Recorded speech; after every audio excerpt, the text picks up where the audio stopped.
Hello student, welcome to FLA. तो हम अपना जो लास्ट टॉपिक कर रहे थे कोऑर्डिनेट ज्योमेट्री, इसका हमने ऑलरेडी एक इंट्रोडक्शन वीडियो कर लिया। अब सेकंड इंट्रोडक्शन वीडियो स्टार्ट करते हैं, ठीक है। तो लास्ट वीडियो में हमने डिस्कस किया था कोऑर्डिनेट क्या होता है, इक्वेशंस ऑफ लाइंस क्या होती हैं। तो आज हम स्टार्ट करेंगे अपना नया टॉपिक जो कि है हमारा सेक्शन फॉर्मूला। सेक्शन फॉर्मूला तो बेसिकली सेक्शन फॉर्मूला जैसा कि नाम से ही पता चल रहा है, इसमें हम क्या करते हैं, जब कोई लाइन, सेक्शन फॉर्मूला के अंदर क्या होता है, जब कोई लाइन हमारे पास, मान ले कोई भी एक लाइन गिवन है, हमने डिस्कस किया था कि लाइन को रिप्रेजेंट करने के लिए केवल 2 पॉइंट हमारे लिए इनफ होते हैं। तो अगर उसके 2 पॉइंट गिवन, हम लाइन को ड्रॉ कर सकते हैं। अब इस लाइन पे अगर हम कोई भी तीसरा पॉइंट लेते हैं, अब इस लाइन पे हम कोई भी तीसरा पॉइंट लेते हैं तो क्या होती है, लाइन डिवाइड होती है। तो जब ये डिवाइड हो रही है, मान लेते हैं ये m1:m2 के रेशियो में डिवाइड हो गई, तो ये जो C है, ये तीसरा पॉइंट C है, इसके कोऑर्डिनेट जो हम फाइंड करते हैं उसी फॉर्मूले को हम क्या बोलते हैं, हम सेक्शन फॉर्मूला बोलते हैं। यानी कि C के कोऑर्डिनेट को फाइंड करने का फॉर्मूला ही क्या कहलाता है, सेक्शन फॉर्मूला। तो सिंपली हम इसको एज्यूम कर लेते हैं, ये हमारा क्या है, x, y है, और ये हमारा क्या है, x1 y1 है, ये क्या हमारा x2 y2 है। तो हमने सिंपली क्या लिया, हमने एक लाइन ली जिसके and point x1 y1 and x2 y2 है, उस पर हमने एक तीसरा पॉइंट C ले लिया जिसके कोऑर्डिनेट हमने एज्यूम कर लिया x, y है। साथ के साथ हमने ये एज्यूम किया कि ये जो तीसरा पॉइंट है इस लाइन को m1:m2 के रेशियो में डिवाइड करता है। इसका मतलब क्या हुआ कि हमने एज्यूम कर लिया कि AC/CB जो होगा वो m1/m2 होगा। और इस चीज़ को हमेशा ध्यान रखेंगे कि m1 m2 यहाँ पे जो लिखा हुआ है रेशियो है, ये इनकी एग्जैक्ट लेंथ नहीं है, ये इनके रेशियो है AC/CB की वैल्यू। तो हमें क्या फाइंड करना है, हमें फाइंड करना है कोऑर्डिनेट ऑफ x, y। तो इसका सिंपल सा फॉर्मूला हमारे पास है x = m1 x2 + m2 x1 upon m1 + m2। क्या करना है, सिंपली जब भी हम C के x कोऑर्डिनेट की बात करेंगे तो हम पहले लेंगे m1, फिर अपोजिट साइड का x कोऑर्डिनेट x2, फिर लेंगे हम m2, फिर अपोजिट साइड का x कोऑर्डिनेट x1, यानी m1 के साथ x2 आएगा, m2 के साथ x1 आएगा, फिर उनका sum divided by m1 + m2। Same as अगर y कोऑर्डिनेट की बात करें तो हमें क्या मिलेगा, m1 y2 + m2 y1 upon m1 + m2। ये बेसिकली हमारे क्या आ गए, कोऑर्डिनेट ऑफ C आ गए। ये x और y की कुछ ना कुछ वैल्यूज आएंगे, फिर हम उसे जब भी पॉइंट को लिखेंगे तो इस फॉर्मेट में ही लिखेंगे। जैसे कि हमने डिस्कस किया था कि यहाँ से जो भी वैल्यूज आ जाए, मान लीजिए यहाँ से वैल्यू आ गई हमारी t और t1, तो हम जब कोऑर्डिनेट ऑफ C लिखेंगे तो उसको हमेशा इसी तरीके से लिखेंगे t, t1, ठीक है। जब भी कोऑर्डिनेट रिप्रेजेंट किया जाएगा ब्रैकेट के अंदर कॉमा के साथ सेपरेट करके। तो ये सिंपल सा फॉर्मूला, इसी फॉर्मूले को हम क्या बोलते हैं, सेक्शन फॉर्मूला बोलते हैं। यही हमारा क्या है, सेक्शन फॉर्मूला। और इसे बेसिकली हम क्या कहते हैं, इंटरनल डिवीजन कहते हैं। ये किस टाइप का है, हमारा इंटरनल डिवीजन। क्यों, क्योंकि हमारा इंटरनली डिवाइड हो रहा है। हमने जो C पॉइंट एज्यूम किया था वो अंदर था, इन दोनों A और B के अंदर, इसलिए इसको क्या बोल रहे हैं, इंटरनल डिवीजन, ठीक है। तो इंटरनल डिवीजन का सेक्शन फॉर्मूला ये रहा हमारा। अब इसमें एक स्पेशल केस होता है। स्पेशल केस क्या होता है कि अगर हम C को, if C is mid point, अगर हम C को मिड पॉइंट कंसीडर कर लें, मतलब कि C A और B का मिड पॉइंट है, जस्ट मिडिल में है, तो अगर ये मिड पॉइंट है तो हम यहाँ से क्या मिल सकता है कि AC/CB जो होगा, अगर ये मिड पॉइंट है तो AC और CB की लेंथ क्या हो जाएंगे, आपस में इक्वल हो जाएंगे। जब AC और CB की लेंथ आपस में इक्वल हो जाएंगी तो ये रेशियो क्या हो जाएगा, 1:1 का हो जाएगा, क्योंकि दोनों की दोनों लेंथ इक्वल हो गई। यानी m1 और m2 की वैल्यू हमें यहाँ से क्या मिल गई, 1:1। यानी सिंपली हम इस फॉर्मूले में m1 m2 की जगह 1 1 रख दें तो हमारा क्या मिल जाएगा, मिड पॉइंट के कोऑर्डिनेट मिल जाएंगे। तो मिड पॉइंट के कोऑर्डिनेट अगर हम लिखेंगे तो क्या आ जाएगा, m1 की जगह 1 रखोगे तो ऊपर मिलेगा x1 + x2 डिवाइडेड बाई 2, 1 + 1 2 हो जाएगा। सेम है, नीचे रखेंगे तो क्या मिलेगा, y1 + y2 डिवाइडेड बाई 2। तो ये हमारे क्या है, मिड पॉइंट के कोऑर्डिनेट हो गए। तो जहां पे भी हमें मिड पॉइंट फाइंड करना होगा तो हम डायरेक्टली अब क्या यूज करेंगे, जिन भी 2 पॉइंट की बात कर रहे हैं उनके x कोऑर्डिनेट का एवरेज और y कोऑर्डिनेट का एवरेज, दोनों के x कोऑर्डिनेट का एवरेज और y कोऑर्डिनेट का एवरेज क्या कहलाएगा, मिड पॉइंट कहलाएगा, ठीक है। तो ये था हमारा सेक्शन फॉर्मूला इंटरनल डिवीजन, ठीक है। अब इसमें एक दूसरा फॉर्मेट भी होता है, एक्सटर्नल डिवीजन, जो कि हमारे NCERT सिलेबस में तो नहीं है, लेकिन कभी कभी इस पे एंट्रेंस में क्वेश्चन बन जाते हैं। तो उसमें कुछ करना नहीं है, बस थोड़ा सी चीज आपको याद रखनी है। एक्सटर्नल डिवीजन की बात करें अगर हम, तो एक्सटर्नल डिवीजन का मतलब क्या, ये जो हमने C पॉइंट लिया है ये आउटसाइड द लाइन होना चाहिए। ये पॉइंट हमारा आउटसाइड द लाइन, जैसे कि अगर हमारे पास एक लाइन गिवन है AB, जिसके कोऑर्डिनेट हमें पहले से पता है x1 y1 and x2 y2, और एक तीसरा पॉइंट जो हम ले रहे हैं वो आउटसाइड द लाइन ले रहे हैं। आउटसाइड द लाइन लेने का मतलब यहाँ कहीं हमने एक तीसरा पॉइंट ले लिया। अब ये तीसरा पॉइंट भी तो इस लाइन को किसी ना किसी रेशियो में डिवाइड कर रहा है, तो वो पॉइंट रेशियो क्या होगा, AC अपॉन BC होगा। ये रेशियो क्या होगा, AC अपॉन BC, A से C तक की लेंथ एंड B से C तक की लेंथ। तो अगर हम इसको मान लेते हैं M1 अपॉन M2, तो इस कंडीशन में जो C के कोऑर्डिनेट होते हैं वो सब कुछ सेम होता है, बस जहां जहां प्लस दिख रहा है वहां माइनस हो जाएगा। सब कुछ सेम चलेगा, बस जहां जहां हमने यहाँ पे प्लस लिखा हुआ है वहां वहां यहाँ पे क्या आ जाएगा, माइनस आ जाएगा। जैसे x equal to M1 x2 minus M2 x1 upon M1 minus M2। इसी तरीके से y की बात करें तो M1 y2 minus M2 y1 upon M1 minus M2। तो क्या चेंज आया फॉर्मूले में, एक्सटर्नल और इंटरनल डिवीजन में बस प्लस और माइनस का, साथ के साथ ये जो C पॉइंट है अब ये बाहर जा चुका है। ये जो C पॉइंट हमने कंसीडर किया ये आउटसाइड द लाइन है। जब भी C आउटसाइड द लाइन होगा उसे क्या बोलेंगे, एक्सटर्नल डिवीजन बोलेंगे। और यहाँ पे एक चीज ध्यान रखना है कि M1 और M2 किसको मेजर करते हैं, AC यहाँ से लेके यहाँ तक ये पूरा क्या होता है, M1 होता है, और B से लेके C ये होता है हमारा M2। M1 और M2 क्या होता है, A से लेके C तक की लेंथ और B से लेके C तक की लेंथ, इसे बोलते हैं एक्सटर्नल डिवीजन। तो ये दो सेक्शन फॉर्मूले हमारे पास, internal division and external division, ठीक है। तो इस पे एक बेसिक एक क्वेश्चन करते हैं, फिर उसके बाद देखते हैं नेक्स्ट टॉपिक। तो आइए देखते हैं सेक्शन फॉर्मूले पे हम एक क्वेश्चन करते हैं। तो हमें क्वेश्चन में गिवन है कि हमारे पास दो पॉइंट है, पहला पॉइंट है 1,-5 एंड दूसरा पॉइंट है -4,5। क्वेश्चन पूछ रहा है कि find the ratio in which the x axis divide the point. क्या कह रहा है कि क्वेश्चन कह रहा है कि find the ratio in which the x axis divide the point joining the line. यानी कि इन दोनों पॉइंट को अगर हम ज्वाइन कर दें, मान लेते हैं ये हमारा A है, ये हमारा B है, तो A के कोऑर्डिनेट हमें गिवन है 1,-5 एंड B के कोऑर्डिनेट गिवन हमें -4,1।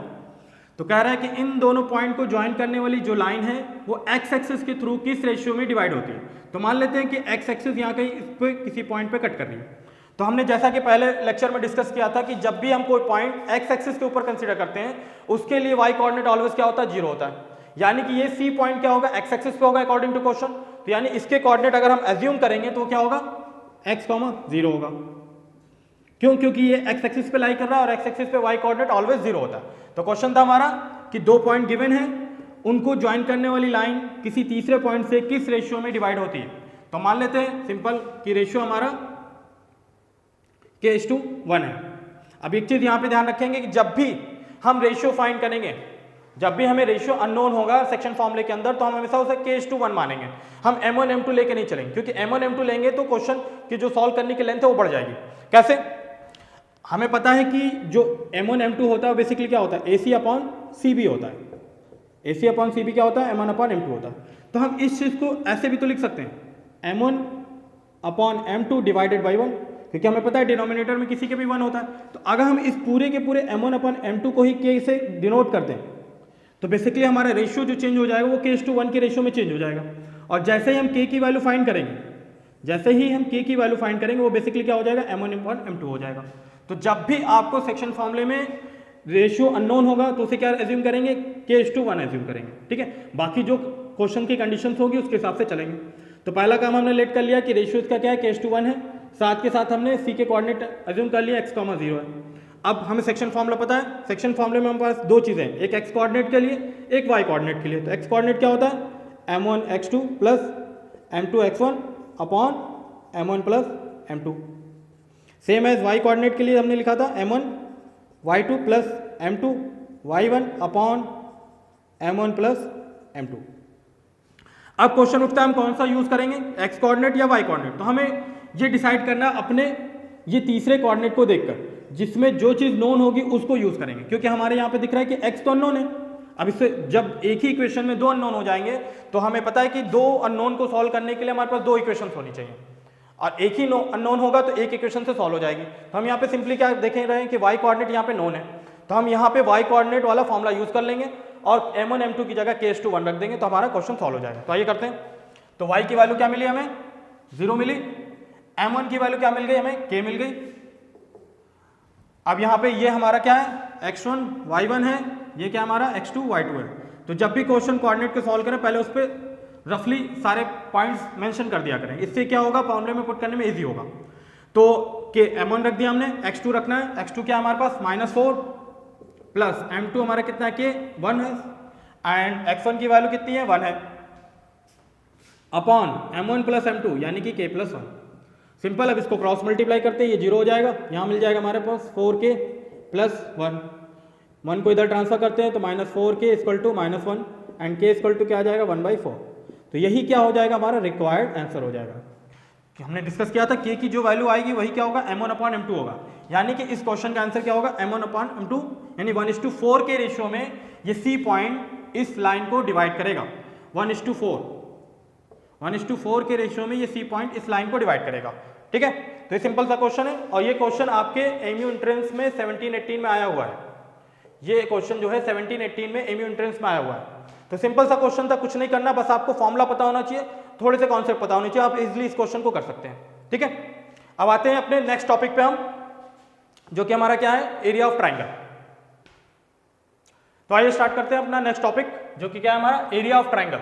तो एरिया ऑफ ट्राइंगल में हमें क्या करना है, यहाँ पे कोऑर्डिनेट ज्योमेट्री के अंदर मान लिया हमारे पास कोई भी एक ट्राइंगल है, कोई भी एक ट्राइंगल है जिसके तीनों के तीनों वर्टेक्सेस हमें नोन है कोऑर्डिनेट के फॉर्म में।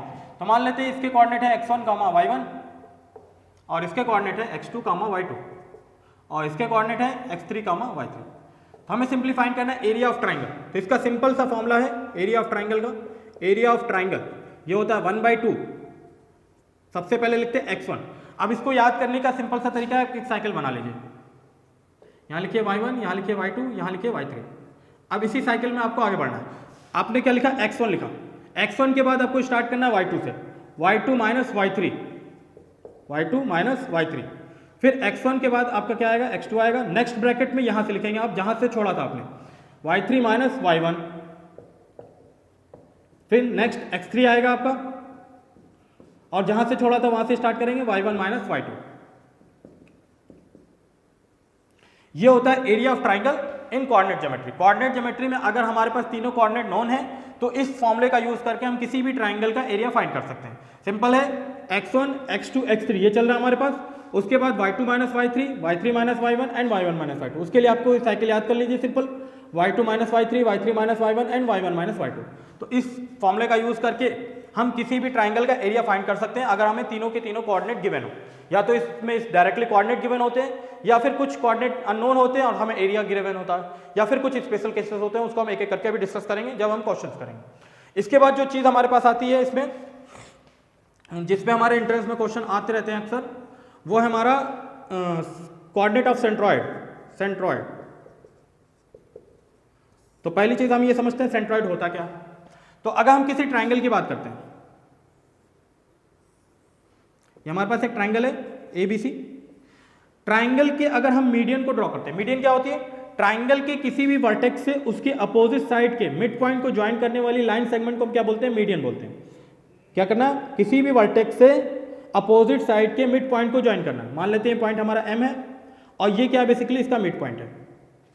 ठीक, इसी तरीके से हम एक और अगर मीडियन ड्रॉ करें, मान लेते हैं ये पॉइंट हमारा M1, इसको M2 कर देते हैं, इसको M1 लेते हैं। अब ये दोनों के दोनों मीडियन जहां पे भी इंटरसेक्ट करते हैं उस पॉइंट को हम क्या बोलते हैं, सेंट्रॉइड बोलते हैं। क्या कहते हैं उसको, सेंट्रॉइड। यानी किसी भी ट्राइंगल के मीडियन जिस पॉइंट पे इंटरसेक्ट करते हैं उसे क्या बोलते हैं, सेंट्रॉइड बोलते हैं। ठीक है, सिंपल, उसे क्या कहते हैं, सेंट्रॉइड। अब इस सेंट्रॉइड के कोऑर्डिनेट फाइंड करने को ज्योमेट्री में आता है। तो इसका फॉर्मूला क्या है, सिंपल सा फॉर्मूला है सेंट्रॉइड का। अगर हमें इस तीनों ट्राइंगल के वर्टेक्सेस गिवन है x1 y1, x2 y2 and x3 y3, तो जैसे हमने मिड पॉइंट का फॉर्मूला देखा था, मिड पॉइंट का फॉर्मूला क्या था हमारे पास, x1 plus x2 divided by 2 and y1 plus y2 divided by 2। ये था हमारा मिड पॉइंट का फॉर्मूला, दोनों के x कोऑर्डिनेट का एवरेज और y कोऑर्डिनेट का एवरेज।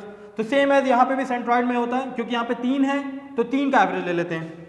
यहाँ पे क्या आता है, x1 plus x2 plus x3 divided by 3 and y1 plus y2 plus y3 divided by 3। ये होता है कोऑर्डिनेट ऑफ सेंट्रॉइड। सेंट्रॉइड क्या था, किसी भी ट्राइंगल के अंदर अगर हम मीडियन को ड्रॉ करते हैं तो मीडियन जिस पॉइंट पे इंटरसेक्ट करते हैं, तीनों मीडियन एक ही पॉइंट पे इंटरसेक्ट करेंगे, ये भी ध्यान रखें। अगर हम तीसरा मीडियन ड्रॉ करेंगे तो वो भी इसी पॉइंट से पास होना चाहिए। मीडियन क्या होता है, मीडियन वो होता है जो किसी भी ट्राइंगल के वर्टेक्स को उसके अपोजिट साइड के मिड पॉइंट से ज्वाइन करता है। तो ये जो पॉइंट मिल के आ रहा है हमारे पास, इसे ही क्या बोलते हैं हम, सेंट्रॉइड बोलते हैं। उसके कोऑर्डिनेट सिंपल ये होते हैं, अगर हमें ट्रायंगल के तीनों कोऑर्डिनेट गिवन है तो हम वैल्यूज पुट करेंगे, हमारा सेंट्रॉइड का आंसर आ जाएगा। और इस पर डायरेक्ट ही क्वेश्चन आता है हमेशा, सेंट्रॉइड के क्या कहते हैं, कोऑर्डिनेट फाइंड करने को कहता है, और तीनों कोऑर्डिनेट गिवन होते हैं। तो x1 + x2 + x3 divided by 3 and y1 + y2 + y3 divided by 3, ये था हमारा सेंट्रॉइड। अब सेंट्रॉइड के बाद की बात करें तो हमारे पास एक और चीज है, वो है इन सेंटर। इन सेंटर पे भी क्वेश्चन आते हैं। तो इन सेंटर क्या होता है, अगर हम किसी ट्राइंगल के अंदर एंगल बाइसेक्टर ड्रॉ करते हैं। एंगल बाइसेक्टर क्या होता है, जो एंगल को दो इक्वल पार्ट में डिवाइड करता है। तो अगर हम किसी ट्राइंगल के अंदर एंगल बाइसेक्टर ड्रॉ करें, यानी कि ये दोनों आपस में इक्वल हो जाएंगे, इसी तरीके से इसका भी एंगल बाइसेक्टर ड्रॉ करें, ये दोनों भी आपस में इक्वल हो जाएंगे। तो ये एंगल बाइसेक्टर जिस पॉइंट पे मीट करते हैं, किसी भी ट्राइंगल के तीनों एंगल बाइसेक्टर जिस पॉइंट पे मीट करते हैं, उसे ही बोलते हैं हम इन सेंटर। अब क्यों इन सेंटर बोलते हैं, क्योंकि अगर हम इससे एक क्या कहते हैं सर्कल बनाना चाहेंगे, सर्कल, तो बेसिकली ट्राइंगल की तीनों साइड्स को टच करता हुआ जाएगा, ऐसा कुछ हमारा एक सर्कल बन के आता है। अगर हम इन सेंटर को सेंटर मान के और किसी भी एक लेंथ को उठा के, यहां से ये जो लेंथ हमारी जा रही है, अगर हम एक सर्कल बनाते हैं तो वो बन के आता है हमारे पास, और इसे क्या बोलते हैं, इन सेंटर बोलते हैं। तो एंगल बाइसेक्टर जिस पॉइंट पे मीट करते हैं ट्राइंगल के अंदर, उसे क्या बोलते हैं, उसे हम इन सेंटर बोलते हैं, ठीक है। और इसके कोऑर्डिनेट क्या होते हैं, अगर हमें ट्राइंगल के अंदर तीनों कोऑर्डिनेट फिर से गिवन हो, x1 y1 x2 y2 and x3 y3, साथ के साथ हमें ट्राइंगल की साइड्स भी गिवन है, मान लेते हैं ये A है, ये B है, ये C है, साथ के साथ हमें ट्राइंगल की साइड्स भी गिवन हो, तब हम क्या कर सकते हैं, इन सेंटर के कोऑर्डिनेट लिख सकते हैं। इन सेंटर के कोऑर्डिनेट होते हैं A x1 + b x2 + c x3 divided by 3, comma A y1 + b y2 + c y3 divided by 3। यानी कि अगर हम सेंट्रॉइड और इसको कंपेयर करें तो दोनों में क्या फर्क है, दोनों में बस साइड्स का फर्क है। यहाँ पे कोई साइड मेंशन नहीं, केवल कोऑर्डिनेट को ऐड करके हमने डिवाइड किया। यहाँ पे हमने क्या कर दिया, हर एक कोऑर्डिनेट के साथ साइड को मेंशन कर दिया, A B C, तीन साइड हमने कंसीडर की, तीनों को हमने एक एक करके मल्टीप्लाई कर दिया, ax1 b x2 and c x3, साथ के साथ a y1 b y2 and c y3। ये हमारा इन सेंटर के फॉर्मूले हैं, ठीक है। तो अगर इसमें क्वेश्चन आएंगे तो डायरेक्ट फॉर्मूले बेस आएंगे, या फिर कुछ स्पेशल केस बना के अननोन करके इसमें देगा, तो उसको भी हम डिस्कस कर लेंगे अपने क्वेश्चन सीरीज में। तो इस पे एक क्वेश्चन और करते हैं हम, फिर आगे की वीडियो में देखेंगे क्या करना है। तो आइए देखते हैं, तो हमने क्या डिस्कस कर लिया, हमने सारे फॉर्मूले वगैरह डिस्कस कर लिए। हमने तो डिस्कस कर लिया इक्वेशन ऑफ लाइंस के रिलेटेड जितने भी कॉन्सेप्ट हो सकते हैं, हमने डिस्टेंस फॉर्मूला डिस्कस कर लिया, हमने एरिया ऑफ ट्राइंगल का फॉर्मूला देख लिया, उसके बाद सेंट्रॉइड के कोऑर्डिनेट देख लिया, सेक्शन फॉर्मूला देख लिया। तो अब यहाँ पे क्वेश्चन किस किस टाइप से बनते हैं वो देखते हैं। तो एरिया ऑफ ट्राइंगल का जो हमारा कॉन्सेप्ट था, हमने पढ़ा था एरिया ऑफ ट्राइंगल, उसका एक मेन यूज होता है कोलिनियरिटी प्रूफ करने के लिए। यानी कि अगर हमारे पास पॉइंट्स गिवन है, 3 पॉइंट गिवन है और पूछ रहा है कि वो पॉइंट्स कोलिनियर हैं, तो जैसे कि मान लिया हम कंसीडर कर लेते हैं हमारे पास कोई भी 3 पॉइंट है। कोलिनियर पॉइंट क्या होते हैं, वो जो एक स्ट्रेट लाइन में लाई करें, वो पॉइंट जो एक स्ट्रेट लाइन पे लाई करते हैं उनको क्या बोलते हैं, कोलिनियर पॉइंट बोलते हैं। अगर ये तीनों पॉइंट कोलिनियर हैं तो हमें प्रूफ करने को आता है, या पे इस पे कंडीशंस आती हैं। वैसे एंट्रेंस में प्रूफ तो नहीं आएगा, इस पे कंडीशंस बना के देगा। तो अगर तीनों के तीनों पॉइंट कोलिनियर हैं तो हम यहाँ पे सिंपल कह सकते हैं कि एरिया ऑफ ट्राइंगल क्या होगा, वो 0 होगा। क्यों, क्योंकि अगर ये तीनों के तीनों पॉइंट कोलिनियर हैं, इसका मतलब कि इससे कोई ट्राइंगल फॉर्म ही नहीं हो सकता, क्योंकि ट्राइंगल फॉर्म होने के लिए एक पॉइंट को कम से कम बाहर होना पड़ेगा, तभी वो ट्राइंगल फॉर्म कर सकता है, अदरवाइज तो ट्राइंगल फॉर्म ही नहीं करेगा। तो जैसे ही ये तीसरा पॉइंट भी इस लाइन पे आ जाएगा तो हमारा क्या होगा, ट्राइंगल खत्म हो जाएगा। अब ट्राइंगल खत्म हुआ तो इसका मतलब एरिया ऑफ ट्राइंगल 0 हो जाएगा, ठीक है। तो कोलिनियरिटी को प्रूव करने के लिए हम इसका यूज करेंगे, या फिर इस कंडीशन को यूज करने के लिए। एक इसका दूसरा मेथड भी है, जो हमारा डिस्टेंस फॉर्मूला हमने डिस्कस किया था, उससे भी हम इसको कर सकते हैं। बेसिकली अगर ये तीनों की तीनों पॉइंट एक ही लाइन पे लाई कर रहे हैं, तो यहां से हम एक चीज देख सकते हैं कि AC और CB अगर हम इनको ऐड कर दें तो ये किसके इक्वल होना चाहिए, AB के इक्वल होना चाहिए। अगर ये कंडीशन फॉलो होती है तब भी ये तीनों के तीनों पॉइंट क्या होंगे, कोलिनियर होंगे, ठीक है। तो 2 चीजें हैं, लेकिन हम ज्यादातर इसको यूज करेंगे क्योंकि इससे हमारा जो सोल्यूशन होगा वो सॉल्व हो जाएगा, इससे थोड़ा सा लेंदी हो जाएगा क्योंकि हमें डिस्टेंस फॉर्मूला 3 बार यूज करना पड़ेगा। तो हम क्या करेंगे, जब भी कोलिनियरिटी से रिलेटेड क्वेश्चन होगा तो हम क्या करेंगे, एरिया ऑफ ट्राइंगल को इक्वल टू 0 कर देंगे। जैसे कि हमारा ये क्वेश्चन है, टॉप पे लिखा हुआ कि हमारे पास 2 पॉइंट गिवन है, a, 0, 0, b एंड 1, 1 कह रहा है कि ये कोलिनियर है, तो हमें 1/a और 1/b की वैल्यू फाइंड करनी है। हमें क्या कह रहा है, 3 कोऑर्डिनेट गिवन है, कह रहा है कि कोलिनियर है, तो 1/a और 1/b की वैल्यू फाइंड करो। तो हम सिंपली क्या करेंगे, एरिया ऑफ ट्राइंगल को 0 कर देंगे। तो अगर हम यहाँ पे एरिया ऑफ ट्राइंगल निकालें, मान लेते हैं हमारा ये a है, ये b है, ये c है, तो इसको मान लेते हैं हम x1 है, ये y1 है, ये x2 है, ये y2 है, ये x3 है और ये y3। तो एरिया ऑफ ट्राइंगल क्या था हमारे पास, एरिया ऑफ ट्राइंगल था 1/2 x1 y2 minus y3 plus x2 y3 minus y1 plus x3 y1 minus y2। ये था हमारा एरिया ऑफ ट्राइंगल। अब हमें यहाँ पे सिंपली क्या करना है, सारी वैल्यूज को लाके पुट करना है। तो 1/2 x1 क्या दिख रहा है हमारे पास a, y2 क्या लिया हमने b, माइनस y3 क्या हमारा 1 प्लस x2 क्या हमारे पास 0। अब जो क्योंकि x2 मल्टीप्लाई में है तो इसको बाकी चीज़ें लिखने की जरूरत नहीं है, ऑटोमेटिकली 0 हो जाएगा मल्टीप्लाई होकर, क्योंकि हमें पता है 0 का मल्टीप्लिकेशन हमेशा 0 ही देगा। तो अब डायरेक्टली हम तीसरे पे आते हैं x3, तो x3 क्या हमारे पास 1, देन y1 क्या हमारे पास, y1 हमारा 0 है एंड y2 भी हमारा b है, तो 0 माइनस b। ये हो गया, हमने फॉर्मूला अप्लाई कर दिया। अब क्योंकि क्वेश्चन में गिवन था कि ये जो तीनों की तीनों पॉइंट्स है वो कोलिनियर है, इसका मतलब एरिया ऑफ ट्राइंगल क्या हो जाएगा हमारा 0 हो जाएगा। बस अब इसको सॉल्व करते हैं, हमारा आंसर आ जाएगा। तो यहाँ से क्या दिख रहा है, मल्टीप्लाई करेंगे तो a भी मिलेगा और यहाँ से माइनस a मिलेगा और माइनस b यहाँ से मिलेगा। ठीक, सिंपली हमने क्या कर दिया, मल्टीप्लाई किया, यहाँ से मल्टीप्लाई किया तो a भी मिला और यहाँ से 0 ही था, यहाँ से हमारा क्या आ गया, माइनस b आ गया। एक बार हम इसको चेक कर लेते हैं, ये जो हमने लिखा था x1 था हमारा, x1 हमारा a है एंड y2 माइनस y3 चाहिए था, y2 माइनस y3। ठीक है, अब हमें फाइंड क्या करना है, हमें फाइंड करना है 1/a प्लस 1/b की वैल्यू, और हमारे पास ये चीज़ आ रही है। तो अगर क्लियरली दिख रहा है, अगर हम यहाँ पे a b से डिवाइड कर दें तो हमें उस जैसा कुछ मिल सकता है। क्यों, क्योंकि जैसे a b से डिवाइड करेंगे ये 1 हो जाएगा, यहाँ 1/b आ जाएगा, यहाँ 1/a आ जाएगा, तो हमारा उस जैसा कुछ मिलेगा। तो हम क्या करते हैं, पूरी की पूरी इक्वेशन को a b से डिवाइड करते हैं। तो a b से डिवाइड करने में ये तो 0 ही रहेगा, 1/2 बाहर रहेगा और ये क्या हो जाएगा 1, यहाँ क्या आएगा a/ab माइनस b/ab। तो a से a कैंसिल, b से b कैंसिल, तो हमारा जो चाहिए था उस टाइप की चीज़ दिख रही है हमें। अब इसको क्या करते हैं, 1/2 को क्रॉस मल्टीप्लाई करके इधर खत्म कर देते हैं, तो ये 0 हो जाएगा। 1 माइनस 1/b 1/a, क्या करना है, 1/a और 1/b की वैल्यू चाहिए, दोनों इधर ले आओ, तो 1/a प्लस 1/b क्लियरली क्या आ गया, 1 आ गया। तो हमारा आंसर क्या हो जाएगा 1। ठीक है, तो सिंपल हमें क्या यूज़ करना था, area of triangle equal to 0 करना था। ठीक है, बाकी जब आप इंट्रेंस में करेंगे तो सारे स्टेप नहीं करने, मैंने तो यह समझाने के लिए आपको स्टेप बाय स्टेप समझाया। आप डायरेक्टली यहाँ पे लिखेंगे, यहाँ से आपको क्लियरली दिख रहा है कि a b से डिवाइड करना है, तो डिवाइड करते ही आपका डायरेक्टली इस स्टेप पे आ जाएंगे, उसके बाद आपका आंसर आ जाएगा। तो इस तरीके से हम एरिया ऑफ ट्राइंगल का यूज करके कोलिनियरिटी के जितने भी क्वेश्चन उनको सॉल्व कर सकते हैं। ठीक है, अब इस पे एक क्वेश्चन और है, उसको भी देखते हैं। तो इस क्वेश्चन में क्या कह रहा है कि हमारे पास a b c 3 coordinate given है किसी भी ट्राइंगल के वर्टेक्सेस है हमारे पास 5,2, 2,-2 एंड -2,t। साथ के साथ कह रहा है कि are the vertexes of right angle triangle with angle b = 90 degree, then t की वैल्यू क्या होगी। यहाँ पे कोऑर्डिनेट अननोन था हमारे पास, उसकी वैल्यू पूछ रहा है। कंडीशन हमें कह रहा है कि ये दोनों के तीनों क्या है, वर्टेक्सेस है ट्राइंगल के। किस टाइप का ट्राइंगल है, वो राइट एंगल ट्राइंगल है, जिसमें एंगल भी कितना है, 90 डिग्री है। ठीक है, तो आइए इस क्वेश्चन को करते हैं। तो इस क्वेश्चन में हम यहाँ पे चाहें तो अपना जो एरिया ऑफ ट्राइंगल का फॉर्मूला था उसको भी यूज कर सकते हैं, लेकिन मैं यहाँ पे आपको एक नया कॉन्सेप्ट बताता हूँ। उस कॉन्सेप्ट से हमारा ये क्वेश्चन है बहुत इजीली हो जाएगा। यहाँ पे एक चीज जो हमने अब तक डिस्कस नहीं की उसको देख लेते हैं, slope.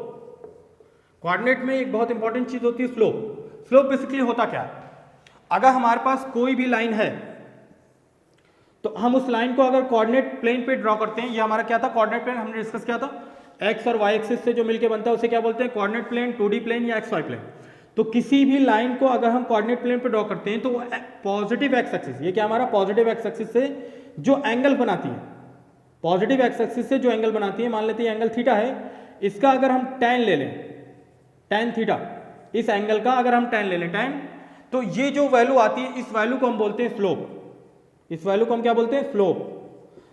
Slope of the line, और स्लोप बेसिकली होता क्या है, ये लाइन किसी एक्स एक्सिस के साथ कितने एंगल पे इंक्लाइंड है, ये क्या बताती है कि कोई लाइन पॉजिटिव एक्स एक्सिस के साथ कितने एंगल पे इंक्लाइंड है, मतलब कितने एंगल पे झुकी हुई है। ठीक है, तो यहाँ पे स्लोप का मतलब होता है सिंपल ये इंक्लिनेशन जो यहाँ पे है, तो इसका फॉर्मूला होता है tan थीटा। ठीक है, तो स्लोप को हम रिप्रेजेंट करते हैं स्मॉल m से और ये फॉर्मूला होता है tan थीटा। ठीक है, एक तो ये फॉर्मूला होता है। स्लोप का एक और फॉर्मूला है, अगर हमारे पास कोई दो पॉइंट गिवन है x1 y1 एंड दूसरा पॉइंट है हमारे पास x2 y2 और इसको कह रहा है कि ज्वाइन करके एक लाइन बना दी गई। ठीक है, तो अगर हमें इस लाइन का स्लोप फाइंड करना है तो हम क्या करेंगे, यहाँ पे एक हमारे पास एक और फॉर्मूला है m equal to y2 minus y1 upon x2 minus x1। Simple, क्या करना है, y कोऑर्डिनेट का डिफरेंस x कोऑर्डिनेट का डिफरेंस दोनों को डिवाइड कर दो, क्या मिल जाएगा तुम्हें, स्लोप मिल जाएगा। अब बेसिकली ये फॉर्मूला आया कहाँ से वो भी हम डिस्कस कर सकते हैं। अगर हम इस लाइन को कंसिडर करें तो यहाँ पे एक पॉइंट B है, यही मान लेते हैं पॉइंट हमारा यहाँ कहीं A है बीच में कहीं, तो ये कोऑर्डिनेट x1 y1 है मान लिया और ये कोऑर्डिनेट हमारा x2 y2। ठीक, अब जैसा कि हमने डिस्टेंस फॉर्मूले में किया था, यहाँ से परपेंडिकुलर ड्रॉप किया तो यहाँ से ही परपेंडिकुलर ड्रॉप करते हैं, तो ये लेंथ क्या होगी हमारी y1 होगी और ये लेंथ क्या होगी हमारी y2 होगी। साथ के साथ अगर यहाँ से यहाँ तक की लेंथ देखें तो ये हमारी क्या होगी x1 होगी और यहाँ से यहाँ तक की लेंथ हमारी क्या होगी x2 होगी। ठीक, तो सिंपल सारी लेंथ हमने ले ली। अब क्योंकि हमें पता है स्लोप क्या होता है, tan थीटा होता है। स्लोप क्या होता है, tan थीटा, और थीटा कहाँ था हमारे पास, ये था। तो अगर हम यहाँ पे ये जो ट्राइंगल दिख रहा है इसके अंदर tan थीटा फाइंड करना चाहें तो क्या होगा, tan थीटा का फॉर्मूला याद है आपको, tan थीटा क्या होता है, perpendicular upon base. tan theta क्या होता है, परपेंडिकुलर अपॉन बेस। ये तो ट्रिग्नोमेट्री का पार्ट है, जब हम ट्रिग्नोमेट्री डिस्कस करेंगे तो वहाँ पे डिटेल में देखेंगे, फिलहाल के लिए अभी डायरेक्टली समझ लेते हैं परपेंडिकुलर अपॉन बेस होता है। ठीक है, तो अगर यहाँ से हम परपेंडिकुलर अपॉन बेस निकालें तो बेसिकली ये क्या हो जाएगा, फिर से वही लेंथ जो वहाँ पे हमने किया था, ये वाली लेंथ हमारी y2 माइनस y1 हो जाएगी और ये वाली लेंथ हमारी x2 माइनस x1 हो जाएगी। तो वही जब डिवाइड करोगे तो परपेंडिकुलर अपॉन बेस क्या मिल जाएगा तुम्हें, y2 minus y1 upon x2 minus x1। ठीक है, लेकिन इतनी डिटेल में जाने की जरूरत नहीं है, आप डायरेक्टली बस इतना याद रखिए कि स्लोप होता क्या है।